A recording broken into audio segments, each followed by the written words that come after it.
Well, good afternoon, everyone, and thank you very much for joining us for today's Inside Housing webinar, supported by Crown Commercial Service, on how to deliver value in social housing through the power of procurement.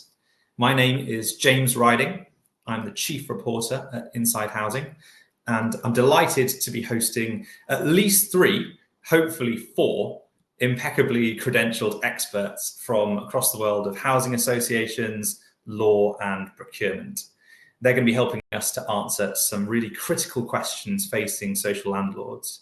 Questions like, how do we measure and compare financial and social value created through procurement? Why are opportunities to improve value not currently being seized by some organisations? And how might the barriers to smarter procurement be overcome? Procurement is a topic of particular interest to me at the moment, because in my reporting, I've been looking at the way councils and housing associations purchase energy for their heat networks in advance, and why this has led to issues of communication with some residents. But let's move on and meet the panel. So we are currently joined today by Rebecca Rees, partner and head of public procurement at Trowers and Hamlin's law firm. We're joined by Stephanie McCahill, Senior Commercial Lead for Facilities Management at Crown Commercial Service, and Emma Briggs, Director of Procurement and Sustainability at Metropolitan Thames Valley Housing Association. And with a bit of luck, we will also hopefully be joined by Claire Smart, who is Group Head of Procurement at Sanctuary Housing Association. The way we'll do the webinar today is we'll kick off with each panelist doing a brief 5 to 7 minute presentation on their personal area of focus. And then we'll have half an hour where the panel will be able to answer questions from the audience. So while our experts are talking, do follow the prompts on screen to submit your own questions, because I'm really keen to get a good discussion going. With that, let me hand over first to Rebecca from Trowers and Hamlins to introduce herself. So Rebecca, are you ready? Thank you, James. Good. Good afternoon, everybody. As James has introduced me, I'm Rebecca Rees. I head up our public procurement team at Trowers and Hamlins, and I've been asked to talk on 3 things briefly as a sort of amuse-bouche for Emma, Stephanie, and hopefully Claire as well. And the first thing to comment on is the specific ways in which procurement offers opportunities to deliver value for money and social value. And I think in terms of public procurement, it really is the mechanism by which we can see our supply chain as an asset. As a housing provider, a huge amount of money goes on outsourced contractors. And indeed, we spend a lot of money in terms of running procurement processes each year. And therefore, what we want to ensure is that the results are seen as a benefit, but also the outsourced providers that you contract with are seen as an asset to not only invest in terms of procurement process and time, but also in terms of contract management and life cycle issues as well. And I think that that's where procurement teams have a bit of a hard sell within housing providers, in the fact that they're often seen as a barrier to value, social value, or in terms of ultimate outcome. But I would argue that actually people need to see their procurement teams as an enabling function. They are able to help you procure what good looks like for your commercial functions. And therefore, early interaction between procurement and commercial functions is essential. So, first of all, how do we achieve value for money? Start early in your procurement. And as I'm sure Emma and Stephanie and Claire will talk about, the best conversations are those that start months, if not years, before you actually go out to procurement. In terms of engaging with their internal stakeholders, what does good look like? What's going right in the current contracts, but actually what isn't? what needs to be improved, and what can the market give us now that they perhaps couldn't give us 2, 3, 4, 5 years earlier. Early conversations with the market as well is essential. What are you bidding for at the moment? How are other clients approaching these programs of works at the moment? If we went out to tender in May 2025, are there any other tenders you're aware of on the horizon? What do you think our competition design should look like? What would get you to treat, for example, MTVH as a preferred client and give us your best shot? Also, conversations with residents and third parties in the area. Is there an ability to collaborate with other place-based organisations? Is this a conversation that we want to go out to have on our own or with others? Do we want to use a framework provider? Do we actually want to go out and free procure this via a regulated process? If we start early, then we can understand very clearly what good looks like, so that we have a very clear and specific view of what value and social value we want to secure through our contracting process. The second thing I've been asked to talk about is, why are these opportunities not always seized in housing providers? Now, obviously, I don't work in a housing provider, but I do support many through procurement processes. And the issues I see often are by and large caused by a disconnect between the procurement and the commercial function. Often the commercial function within the housing provider has not provided a clear articulation of what it wants for the procurement team to go out and procure. So clearly the update of specifications, like what is going wrong at the moment that needs to be corrected through the next procurement, the type of contractors that you want to attract for your opportunity. All of these conversations need to happen, as I've said, at an early time. And then another barrier that we often see that prevents value from being achieved is the conversion of that value requirement into a procurement or an effective assessment methodology that achieves the end results. It's not sufficient just to grab the last documents and assume that you'll get to a different place. One needs to take time in crafting the procurement documents and indeed the technical documents, and then dry running a procurement process to ensure that you're going to get where you want to get to with who you want to get. I think another barrier for achieving value and social value in a housing provider is often caused throughout the life cycle, where we get a dispersal of value through lack of contract management.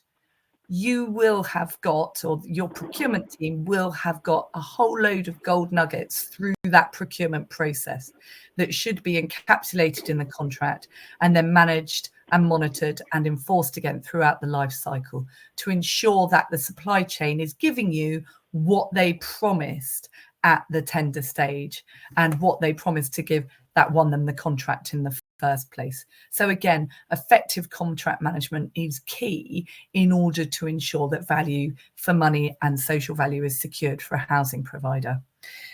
And then finally, how can barriers be overcome? I think I've covered this, but just to recap, start early.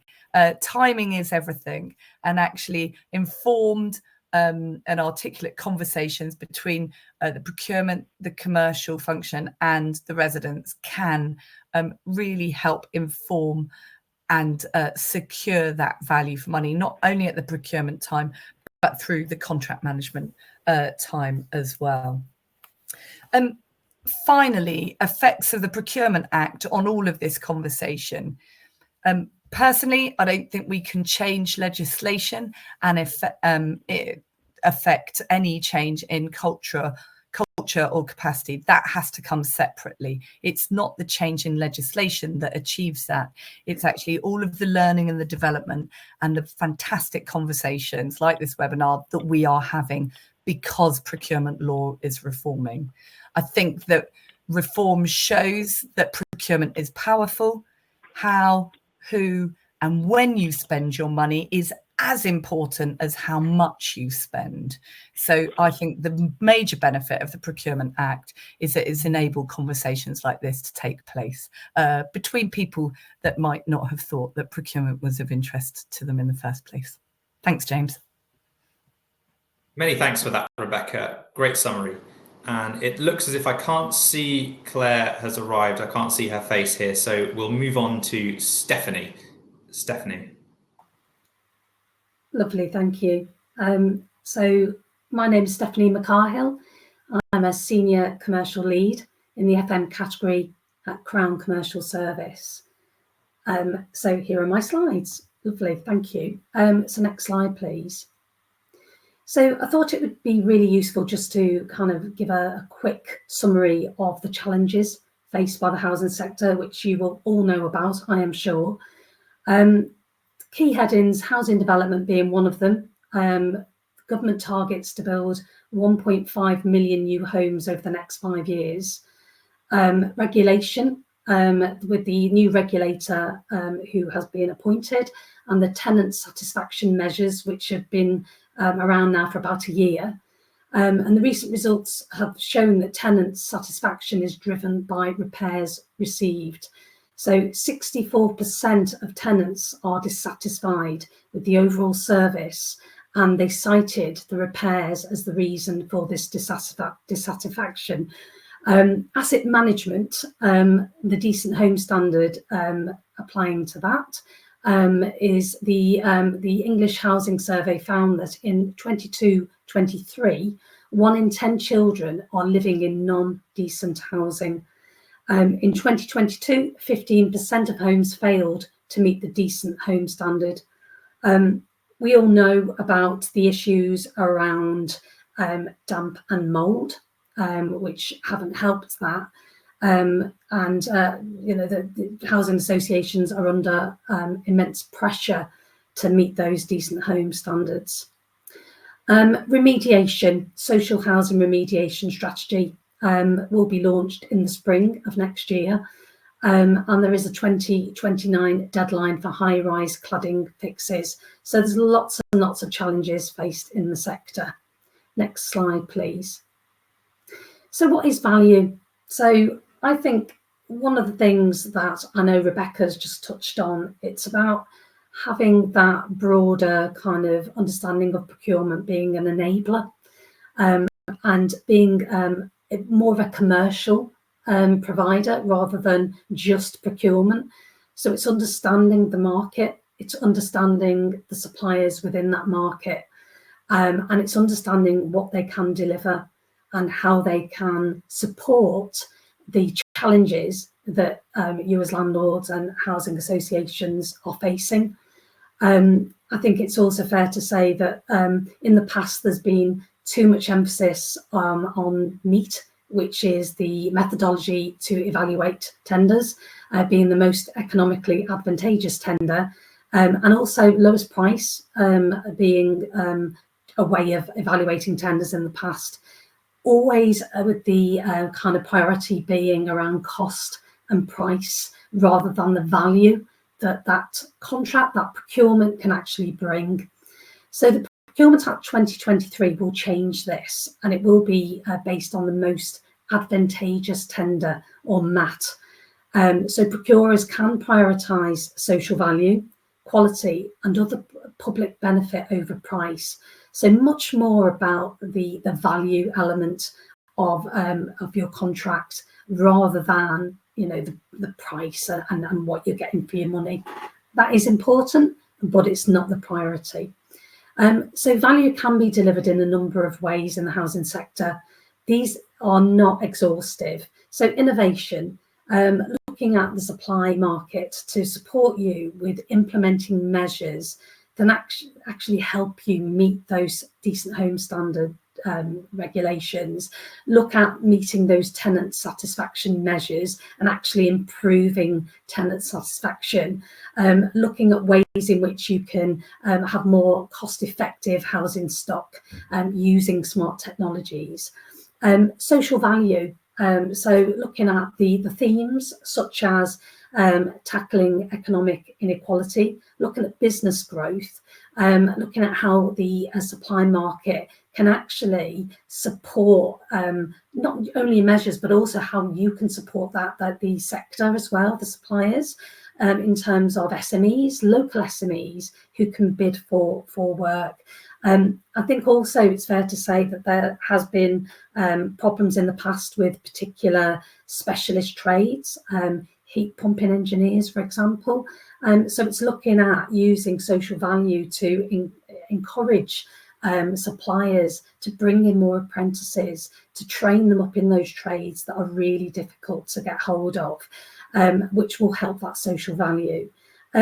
Carbon net zero, so again, it's very much linked to social value, fighting climate change, and it's about improving environmental well-being for your residents as well.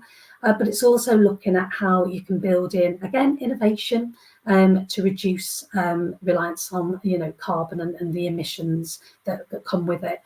And also supporting mission-led government with kickstarting economic growth. So raising living standards for tenants as well. So procurement, commercial can help all those things to be delivered in terms of value. So next slide, please. So the power of procurement or commercial to deliver value. So again, to address challenges in the housing sector, which I covered earlier, just make sure though that the specification is clear. The contract is robust, but they're only the starting points. It's very much about, it's that contract management side of things that was touched on earlier, but it's also about having the best relationships with your suppliers. They know the technologies, they know the market, they know what can actually improve all your satisfaction measures with your tenants, and making sure that they can work with you to actually support implementing those measures, those technologies, and ways of reducing cost and all sorts of things. So work with your supply chain on that and have those relationships. Compliance as well, with regulations, as well as ongoing assurance that the suppliers that you're using have the right accreditations to work on your contracts. So procurement, your procurement teams can really support that compliance, making sure that those suppliers have the insurances, that if they've got cyber essentials, and they've got all sorts of things that need to be in place in order to work with you on your housing stock. Leverage of value through centralised agreements. So I'm not here to do the hard sell, but as an example, your procurement teams can work with CCS. We have a housing repairs and maintenance agreement. It's known as a dynamic purchasing system. It can be used by all public sector bodies, but it is actually targeted at the housing sector. And we did build this with housing sectors as well, so with housing associations as well. So it does meet the requirements of Section 20 Landlord and Tenant Act with the duty to consult, in that the DPS is an agile, dynamic system. It allows suppliers to join at any time. So when you consult with the residents, they can nominate suppliers, local suppliers, that they wish to tender for the work that's coming out of repairs and maintenance or other elements. So it allows new entrants to join that agreement. It allows new entrants to bid, and it allows that local thing, and it can go down a smaller service line rather than a whole scale, big, large contract. It can actually be the smaller contracts as well. So it really meets with the SME agenda in your local area. And sustainability, so social value, carbon net zero, and supports economic growth and local community, where SMEs can join and bid for contracts at any time. So that's basically the value add there on sustainability. And then innovation, I touched on this earlier. So procurement can enable that innovation through contracts, such as the smart technologies, and can support asset management. So that is it from me. So thank you.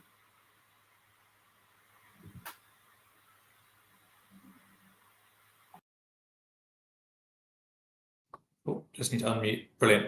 Thank you very much for that, Stephanie. That was great. And yeah, I'm very interested to hear about the move from meat to mat. Now, let's move on to Emma. Hi, good afternoon, everyone. I can't see everyone's faces, but I'm assuming there's quite a few familiar faces on the call. So I am Emma Briggs, Director of Procurement and Sustainability for Metropolitan Thames Valley, or MTVH as we're now known. And I just wanted to talk a little bit around kind of my view on, I guess, all the stuff that ladies have already spoken about around how procurement is being seen. And I think a lot of it stems from the new Act. The new Act has kind of it's made us all sharpen our pencils a little bit, hasn't it? And kind of get our houses in order. But I guess, and my first slide quite simply shows that to me, procurement has always been, but I think is increasingly seen as a strategic tool to deliver both social and financial value. And I think the new Act has certainly given me and my team a real opportunity to remind people of our ability to deliver, the value for money thing and savings that we're all measured on, but actually also be a lot more deliberate and robust around the social and other benefits that a strategic procurement team can deliver. So really, procurement is, of course, delivering cash benefits and being able to measure them, but also social value. And actually, the broader impact of procurement decisions really need to go beyond just cost and quality. And there's a few key aspects, really. So, firstly, it's economic growth. So, as you've all said before, but by prioritizing local suppliers and smaller businesses, procurement can stimulate local economies and create jobs. And then secondly, in terms of environmental sustainability, procurement policies can mandate environmentally friendly practices, such as reducing waste and carbon emissions, of course. In terms of its social impact, contracts can include requirements for social benefits, such as community engagement, diversity and inclusion initiatives, and of course, support for disadvantaged groups. And next, in terms of accountability and transparency, a big element of the new Procurement Act, it ensures that suppliers delivers on their social value commitments, and that's crucial, really. And that will, of course, and is already, but the new Act allows us to think more creatively about how that will be achieved. And the new notices around contracts over 5 million will enable us to publish and then monitor key performance indicators, which of course are crucial to each and every contract. And then lastly, in terms of long-term value, procurement activities then need to consider the long-term social and environmental impacts. And of course, procurement can and already does, but I think needs to do more around the contribution to sustainable development and improving public trust, which again all goes nicely hand in hand with the intentions of the new Act. And if you move to my next slide, please, I'm just going to talk through some of the things that MTVH are doing to ensure that we maximise both the commercial and the financial priorities, but also how we're kind of balancing that with social and sustainable practices too. Well, I might be jumping around some of the images, but you'll hopefully see my train of thought as you go.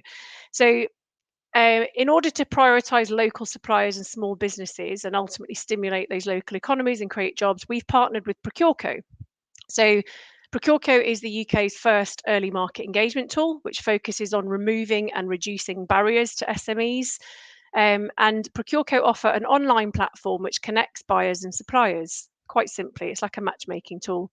And actually, we recently used ProcureCo to run an early market engagement, procurement lounge, as they're called, to engage with suppliers prior to us starting a tender process to procure a £250 million framework for safer building consultancy services.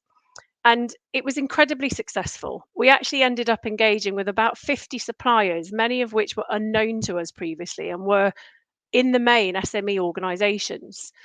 And and it means that when we go to tender, we are confident that our tender documents will reflect and kind of use the same language that our suppliers will be used to. So they'll be of a higher quality. The pricing structure will have more clarity around it, and hopefully we'll have a lot more engagement and bidders in that process. In terms of additionally, we've also partnered with a company called Match My Project, another online platform which matches suppliers who have made social value promises through tender processes. And it matches them with community organisations, so community organisations within the communities that our residents live. And those community organisations advertise their needs on Match My Project, and then they're matched to pre-approved suppliers working for MTVH already, so those that are already delivering services to our communities, and they engage with the community groups. And we've seen great engagement, fabulous engagement to, I don't know, redecorate community centres or landscape communal areas, providing allotment spaces. We've even seen requests come through from community organisations to support food banks. So we've had suppliers offering vans to go pick up frozen foods to replenish those food banks and provide shelving and fridges and freezers for them. And the impact has been incredible for residents, communities and suppliers, of course. In terms of environmental sustainability, we've spent the last year revisiting our Sustainable Action Plan, which focuses on the actions MTVH will take in an attempt to drive a more sustainable approach to our business operations and our corporate strategy. And we're about to launch a new sustainable procurement policy, which also sets clear expectations for our supplier partners, delivered through robust tender and evaluation strategies, of course, to ensure that we're working together to reduce waste and carbon emissions. And in terms of social impact, I mean, all of that you can see is having an impact already, but it's so important that our contracts reflect our requirements to deliver social benefits such as community engagement, diversity, inclusion, etc. And our tender processes need to incorporate these aspirations and expectations too. Now, we've had a clear social value policy in place for over 3 or 4 years now, which sets expectations for all contracts over 100k to have social value expectations set in the tender and then evaluated as part of that tender process. So there is a 10% weighting as a minimum for all tender processes over 100k. Our contracts then reflect these commitments, and suppliers are measured through the contract life cycle.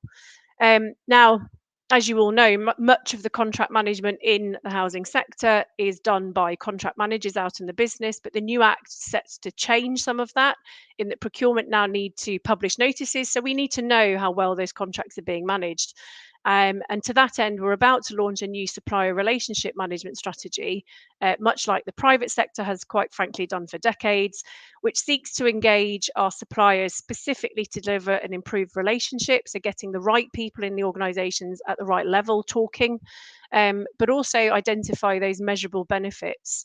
Now, typically organisations that implement an SRM strategy expect an 8 to 30% reduction in costs, and of course an overall improved relationship. So when things go wrong, you've got a better relationship to rely on, and hopefully the issues are resolved quicker. We also recognise the need, though, to celebrate successes, and we're a founding member of the Social Value Leadership Group, which brings together social value leads from over 50 housing associations, local authorities and other organisations in the housing sector.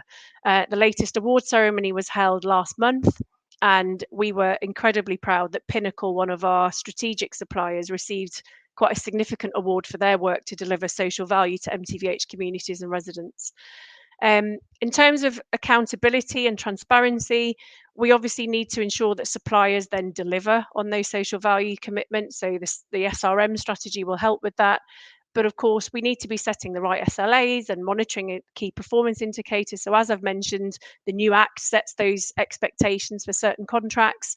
And to help us manage those numbers, because there will be lots of them, we're working with a company called One Advanced, and we've pioneered with them a new supplier and contract management solution, which will not only integrate with our systems, which is where all the gremlins sit, trying to get the various systems to talk to each other, but they also will be publishing directly to the new central digital platform to ensure that we meet our new regulatory obligations, around supplier and contract performance, and of course the meeting the transparency agenda, which we genuinely believe is a great thing to raise standards in public sector procurement and set higher standards for all procurement activities above the kind of usual value for money measures.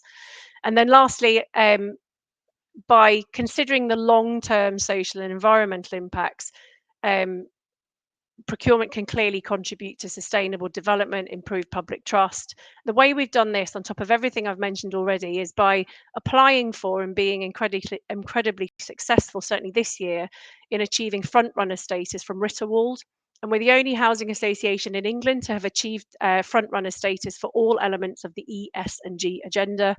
And of course, ensures that we remain attractive for investors, which is a key component of any housing association that wants to keep building houses. And of course, as an industry-wide, Ritterwald is an industry-wide standard, so incredibly proud for all the hard work has now been recognised.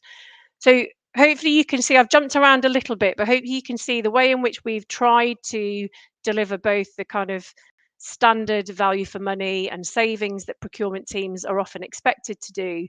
We've used multiple approaches to give us the best chance of delivering a compliant procurement process, but also tangible commercial benefits. And it ensures our processes deliver as much value in all its senses for our organisation, for our residents, and the communities in which they live. Thank you. Wonderful. Thank you very much, Emma. Some really great concrete examples there of how to engage with SME contractors and actually get them involved in some social projects as well. Just another reminder to keep sending in your questions. We're starting to get some really good questions through, and as we move into the discussion, so do keep them coming. And, hi James, it's Claire from Inside Housing here. I think we have the other Claire who has joined us via phone. I'm not sure. Claire Smart, can you hear us? There we go. Hello, we can indeed. indeed. I will now be quiet and hand over to James and the other Claire. Claire, do go ahead. I can't. Thank you. I can't see anything on the screen. Huge apologies. Technology let me down here. Is my slide? I've got only 3 slides. I think. Is that sort of up? Or Yes, is it the possible slide's to up put now. that up? Yeah. Fantastic, thanks. Well, I can't see chat either, so I'll just keep going. Someone tell me to stop. Hello, and like I say, sorry that I'm only joining by phone. I'm Claire Smart. I'm Director of Group Procurement here at Sanctuary. Formerly, I was at the National Trust, before that, local authorities. So a bit of a sort of experience around sort of how the regs are applied. A little bit about Sanctuary. We've got around 125,000 units of accommodation and 113, I think, at the moment, care homes. Our external spends around about the 770 million, and we've got around 5,000 suppliers, probably about 3,500 active suppliers. So I've been asked to answer 3 questions: how procurement's viewed as sitting within work to deliver social and financial value, the nature of Sanctuary's approach to procurement and how we've successfully delivered value, and what my advice is to other social landlords seeking to take similar approaches. I'm going to put all these questions into one, to be honest, when I'm talking. So I'm only going to be talking at you for a few minutes, so I won't be pulling these things out individually. But just to sort of point to the little picture there, which I always call the savings eclipse. When I first got into procurement in 1989, it was mostly all about the money. And 35 years now later, I'd say procurement has to do a huge amount of heavy lifting. I'm glad about that.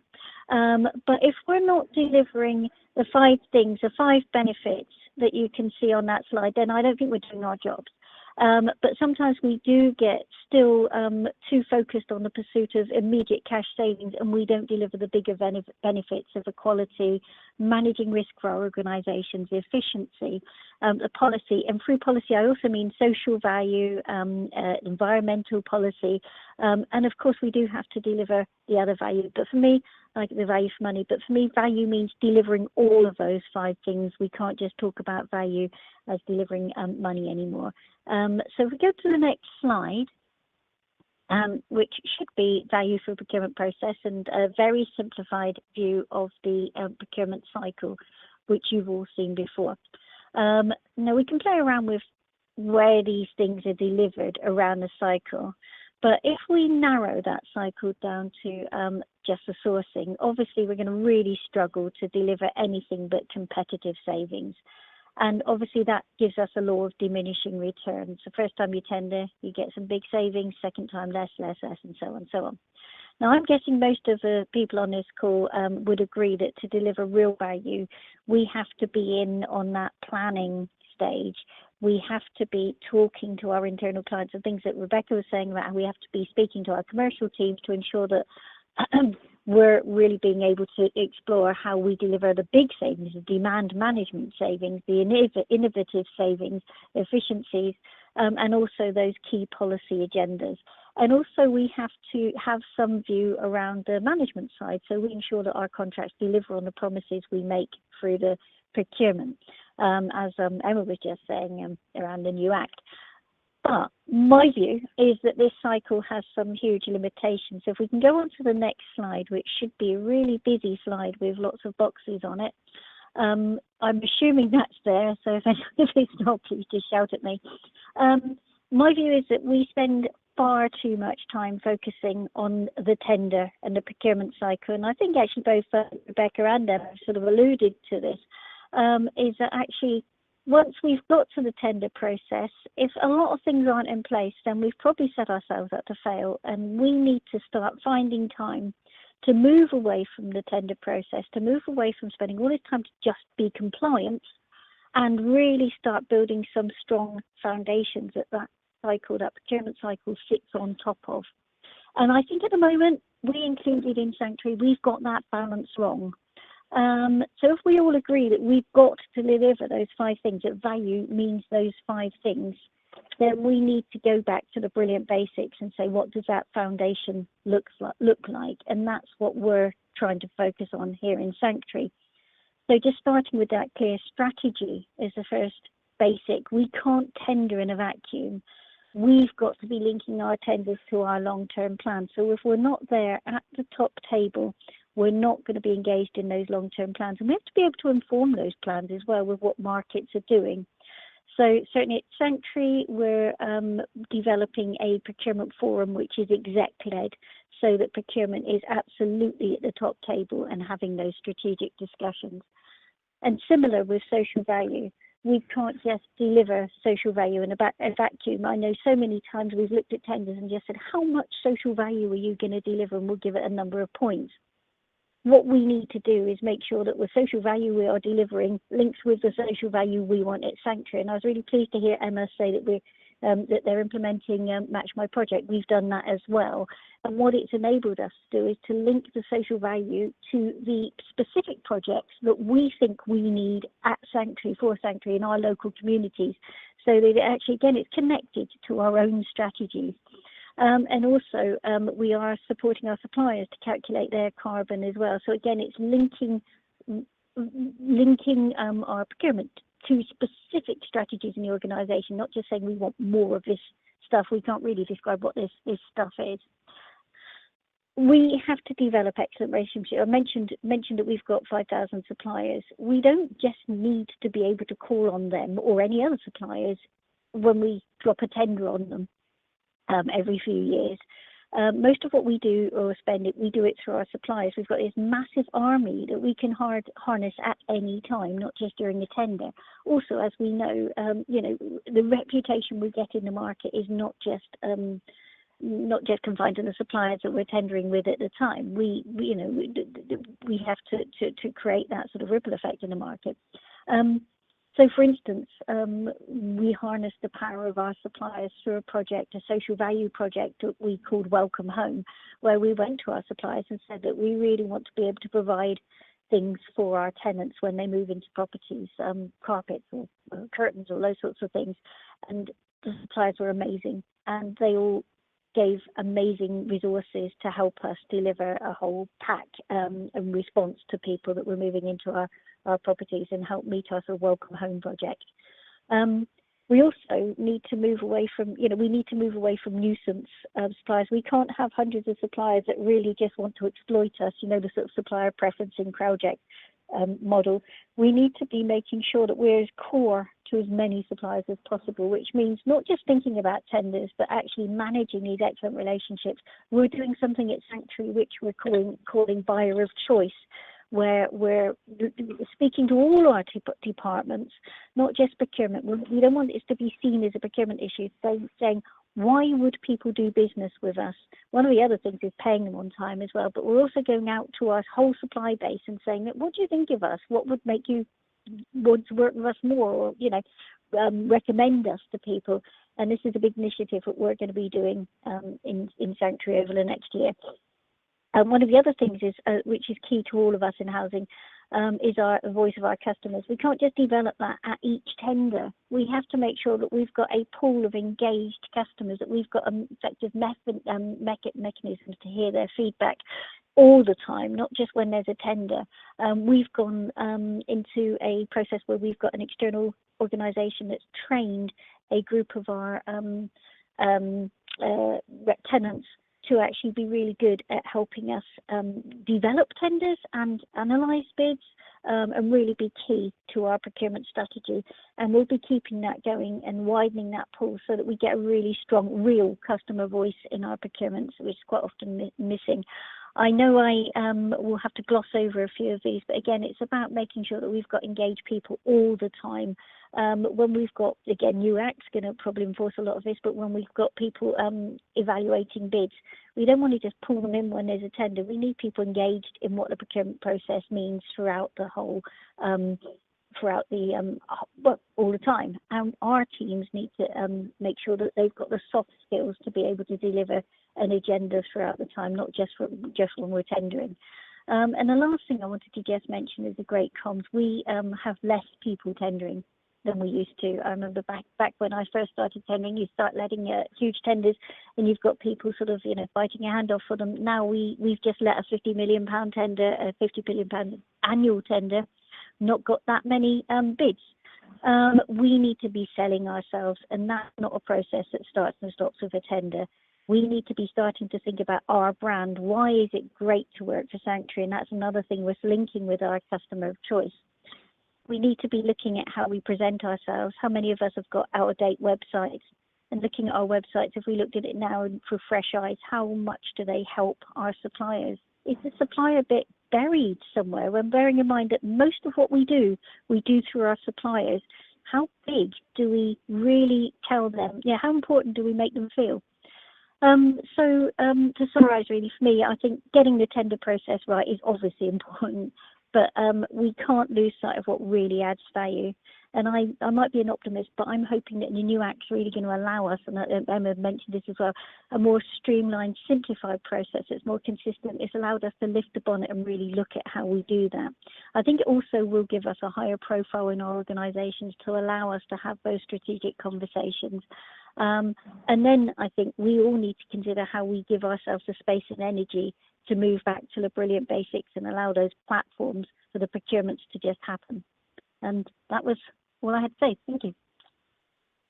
Thank you very much, Claire. I'm really glad that you could present to us today, because there was so much excellent practical tips there in your presentation about communication and customer voice as well. So let's move on to some questions. I've got one here from Iwa Sabados at Northumberland Council, and Iwa asks, what support can be provided within the UK to social housing sector end users to understand the social value and have an opportunity to voice their needs and ideas?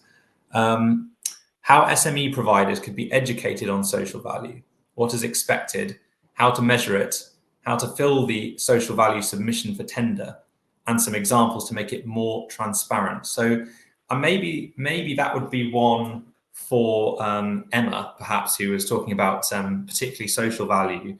How can we work with SME providers to educate them on what's expected of social value and how to measure it? Thank you. I think that's a big question, actually, because I think it's potentially, I hope you don't mind me saying, it's potentially a bit of a loaded question, because the assumption is that there isn't much support for SMEs, and I would actually agree with that. I think the larger organisations that we contract with have big fancy bid teams, and they kind of know all the tricks of the trade, and they have, you know, professionals writing their bids to include social value submissions for all tenders. But SMEs don't have that.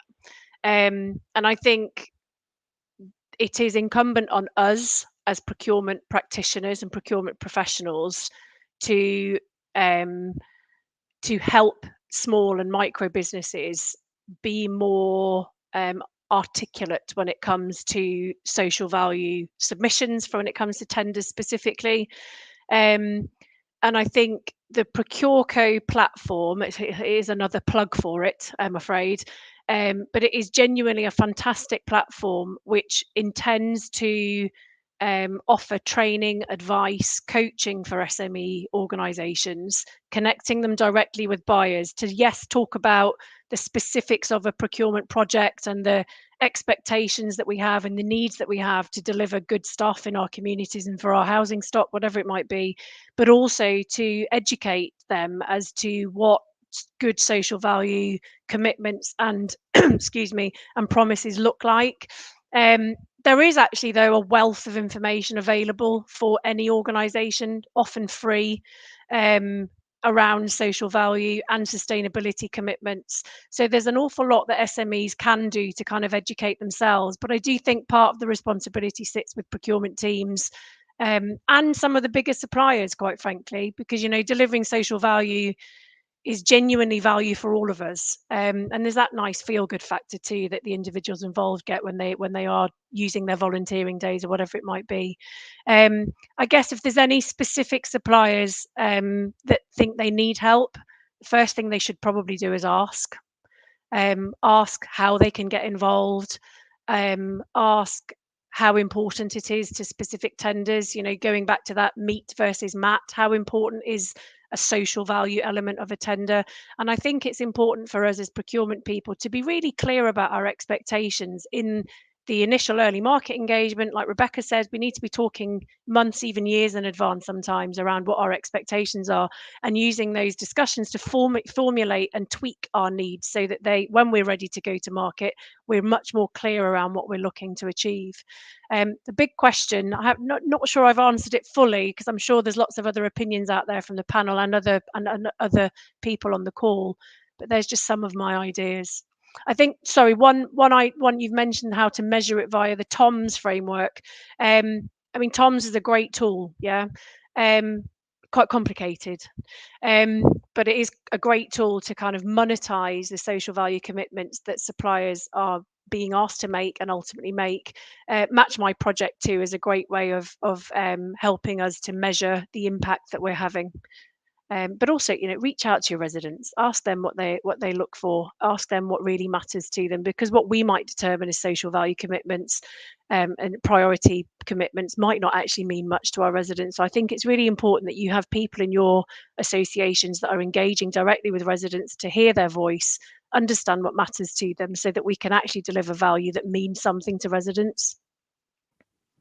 Thanks very much. We've got another question here from Colin Lincoln, who has said, procurement has an issue with size of providers. Large organisations have corporate presentations and through buying power have an edge. Local may be more costly, but better in terms of service. How do you compare and choose between these different outcomes? I mean, that's the eternal dilemma of procurement there, but does anyone want to come in and address Colin's point? I'm happy to leap in there because we're just about to go out for kitchens and we're battling with this specific question. Yeah, go for it. One of the things, again, speaking to our tenant panel, because I guess one of the things we found is wonderful about our tenant panel is if we've got a problem or a dilemma like this, we speak to them about it too. And they're very okay with the fact that, you know, obviously cost is just as really important as well. And one of the things that we are probably going to be doing with our kitchen tender is we're going to have our kitchens set up in a specific location, and we're going to do a bit of, I don't know if anyone's old enough on this call to remember Annika Rice, but we're going to do a bit of a kind of photograph, a sort of a filmed walk through the kitchen live with our tenants, so that they can say, you know, open that drawer, how does it feel, you know, turn that knob or whatever, is that high or is that, you know, and actually have someone who is kind of the voice and the eyes of the tenants, because it's very hard for them all to get to physical locations. They're all, you know, dotted around as far as Scotland, to actually lead them through the different kitchens and be able to sort of mark specific quality things that they're looking for. But what I would say is that, you know, the feedback that we get from them on this is they feel that they are very integral to the process, but they also understand, and it because we've brought them in very early, they understand that yes, theirs is only a voice in the procurement process. There's a whole range of different factors. But like I say, with the kitchens, we're quite excited about the fact that we're going to be doing this kind of walkthrough and allowing a huge tenant group to be our sort of eyes and ears and mark from afar. Excellent. Thank you, Claire. And from tenants to leaseholders, we've got another question here from Cheryl Robinson at Portsmouth City Council, who says, I manage leaseholders and I'm confused about how much information can be shared with them during the S20 consultation process. I'm often told we cannot share due to confidentiality of the contractor. Can you please explain how procurement legislation fits in with S20? Can anyone help with Cheryl's question? Probably as the lawyer on the webinar. Rebecca, that's one for you. Yeah. Right now. I mean, they don't, right? So they're two parallel processes. Under Section 20, variable service charge payers have the right to see the winning tenders and the information that you evaluated. Usually that's by holding the tender documents at your offices and allowing them to attend the offices. They are allowed to see the prices that they will be charged. There is in terms of commercially sensitive information, there isn't a right to take copies of that, but it will depend. This isn't a lawyer's answer, but it will depend on the exact details of the contract that you're giving them. But in terms of procurement law, the price that you will be paying under the contract is not commercially sensitive information. Maybe how they have arrived at that price is, and we will need to be very aware of this under the Procurement Act when for above threshold, for above 5 million, above 5.3 for works contracts, we will be obliged to publish the contract now at local government and housing association level. And in general terms, I would say that you can publish the price, but be slightly wary of commercially sensitive information involved in how that price is comprised. Same goes for Section 20. But in terms of dovetailing of Procurement Act and Section 20 legislation, that nettle was not grasped in the legal reforms that we're now just about to go live. Okay, thank you, Rebecca. Now, another question here from Kevin Manville at Lincolnshire County Council. And he says, I've noticed quite a disconnect in the language used between commercial and procurement. Why is this the case? Surely they're so intertwined that they cannot be separated. Procurement cannot work without an understanding of the entire commissioning cycle. Is there an actual disconnect or just a perceived one? That goes back to some of the things you were just talking about at the start, Rebecca, with this tension between procurement and commercial teams. But I imagine maybe Stephanie might be able to come in as well and talk about some of that. Yeah, absolutely. So I would say that there is a kind of a misunderstanding about the difference between commercial and procurement. Procurement very much fits into that commercial sphere, but commercial is seen as a broader activity. Understanding categories of spend, understanding markets. I'm not saying procurement doesn't do that as well, but procurement is a function within commercial that allows you to get that end result, get that contract, and get that management beyond that. So for me, I'd say that procurement is a narrower part of that whole commercial sphere. That's great. Yeah, and I don't know, Rebecca, if you had any more points you wanted to make on that. I mean, I think procurement, people have to kind of comply with legislation, but as I always describe it, that's sort of their problem. Procurement people do need to understand the vocabulary and the substance behind that vocabulary, probably more importantly, that that commercial people are putting to them as the challenge. So my view is that when we're talking about procurement compliance, sort of that's my job, and I'll tell you in language that you can understand how I'm going to achieve this. So again, I think it is about being understanding of the two positions between commercial and procurement. And there's also a challenge back to the commercial people, which is, don't see this as a barrier and don't see that procurement people are always going to say no. Come to them with a timely and upfront appraisal of what you need. And in some sense, they should take it away and come back with how they can achieve that for you. We've probably got time for one more question. So David Smith of the Southeast Consortium has one for Emma. He says, great to hear about the partnership working. Is there not a network that housing procurement professionals can lean on to share best practice, social impact or value processes? Great question, David. I see where you're going. He could answer it himself. That's why Rebecca's laughing too. Yes, of course there is. Nice segue in. Thanks, David. So a number of us procurement leads across the country are in the process of setting up a new National Housing Procurement Association. It is available for all procurement practitioners within the housing sphere. And I have been appointed for my sins, I think, the commercial lead. So what the C word again. You're like that, Kevin.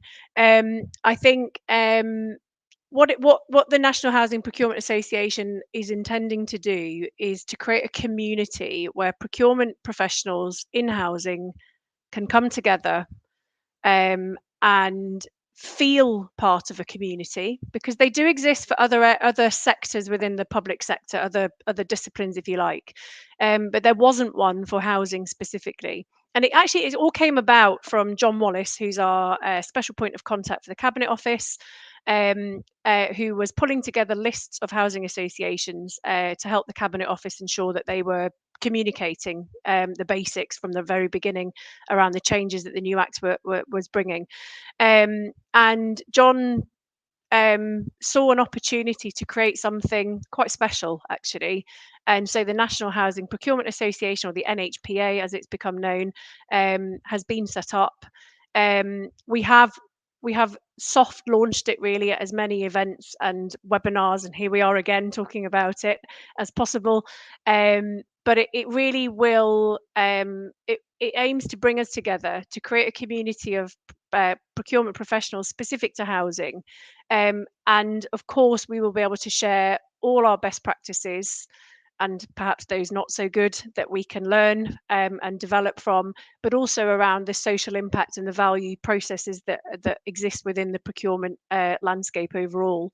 So if anyone wants to hear more, David has been working on the website for the NHPA. I'm not sure if it's ready just yet, but we're hoping to create a membership community. So housing associations and individuals will be able to join the membership, join the association, and we're always looking for supplier partners to support the good work. And be involved in all sorts of mentoring opportunities, training, upskilling, best practice sharing, of course, and all the good stuff that around sharing social value impacts. Lovely. So get involved. There we go. And thank you very much, everyone. I think that's we've come to the end of our webinar. So it's down to me again to thank all four of our brilliant speakers for all of their insights, and thank you all to the audience for tuning in and following along. We really appreciate it. I thought it was a great discussion. We covered huge amounts of ground and found it really insightful. So thank you very much, everyone. And if you want to see recording of the webinar or slides that were presented, I think we'll be in touch with that shortly. I'll refer you to Claire at Inside Housing, who will make further announcements on that afterwards. But other than that, thank you very much, everyone.